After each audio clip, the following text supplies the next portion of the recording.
poursuit cette page spéciale dédiée au 70e anniversaire de la libération du camp d'Auschwitz par l'Armée Rouge avec la sélection littéraire d'Olivia de Lamberterie. Deux ouvrages, de livres, je dirais, qui se lisent rapidement, qui se dévorent parce que franchement, c'est à la fois terrible, passionnant, bouleversant.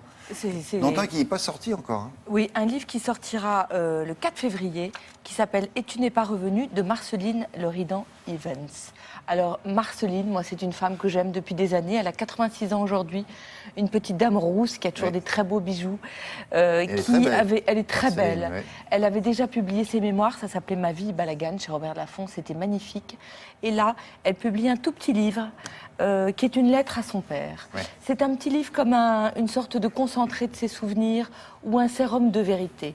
Et tu n'es pas revenu, c'est donc une lettre à son père. Elle a 16 ans lorsqu'elle est déportée avec son père. Donc ils sont d'abord à Drancy. Et à Drancy, on est encore dans l'incertitude. Et alors elle lui dit, mais on travaillera la semaine et puis on se verra le dimanche. Et son père, à ce moment-là, lui dit, non. Il lui dit, toi, tu reviendras peut-être parce que tu es jeune et moi, je ne reviendrai pas. Et ces mots sont comme une sorte de prophétie qui, dit-elle, est inscrite dans sa chair et va imprégner toute sa vie, exactement comme son matricule. Et puis, effectivement, donc, elle est à Birkenau, lui est à Auschwitz.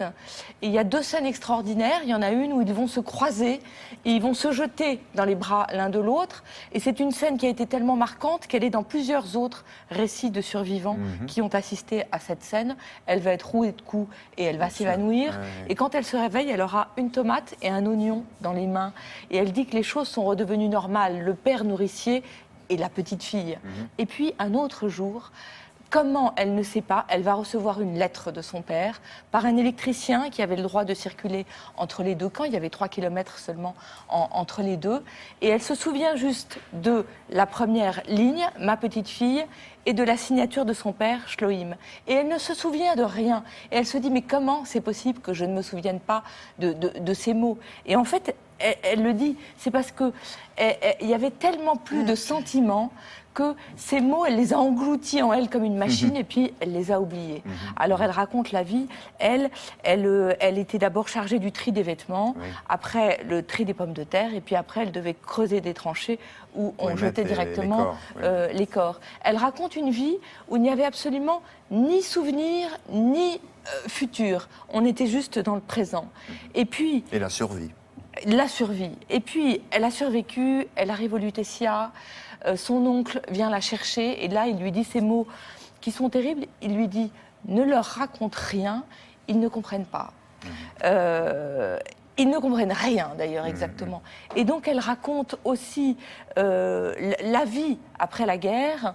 Et toujours, il y a d'un côté sa vie à elle et de l'autre côté son père, dont on ne sait pas exactement comment il est mort, quand il est mort. Et donc, toute sa vie, elle a comme une dette à la vie de son père. Mais elle va quand même avoir une très belle vie, Marceline. Et j'adore les premières phrases du livre. Elle dit « J'ai été quelqu'un de gai, malgré ce qui nous est arrivé, gai à notre façon, pour se venger d'être triste et rire quand même. » C'est chez Grasset, c'est extraordinaire.